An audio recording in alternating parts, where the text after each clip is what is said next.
কদরের রাত্রে নামাজের কোনো নির্দিষ্ট নিয়ম আছে কিনা?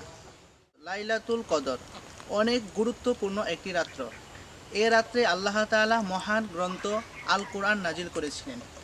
এই রাত্রে আল্লাহ তাআলা মহান গ্রন্থ আল কোরআন নাজিল করার কারণে আল্লাহ তাআলা এই রাত্রের মর্যাদা অনেক বৃদ্ধি করে দিয়েছেন।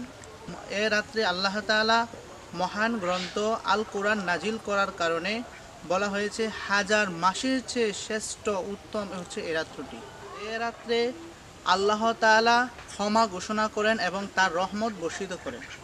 রমজান মাসের কোন রাত্রে এই রাত্রটি সংঘটিত হবে তা নির্দিষ্ট নয়, তবে হাদিসের মধ্যে বলা হয়েছে রমজান মাসের শেষ দশকে বেজুর রাত্রগুলোতে তোমরা কদরের রাত্র তালাশ করো।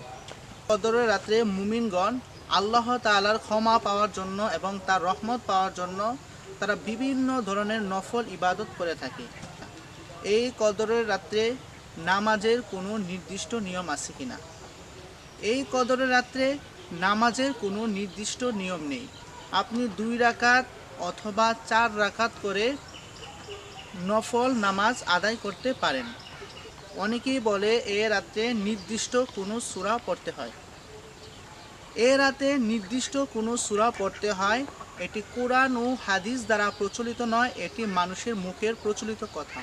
এ লাইলাতুল কদরের রাত্রে কোরআন নাজিল হয়, আপনারা কোরআন তেলাওয়াত করতে পারেন, অথবা আপনারা সুবহানাল্লাহ, আলহামদুলিল্লাহ, লা ইলাহা ইল্লাল্লাহ, আল্লাহু আকবার এই তাসবিহগুলো পাঠ করতে পারেন, অথবা আপনারা আল্লাহ তাআলার কাছে ক্ষমা প্রার্থনা করতে পারেন। এই লাইলাতুল কদরের রাত্রে এই নফল ইবাদতগুলো আপনারা করতে পারেন।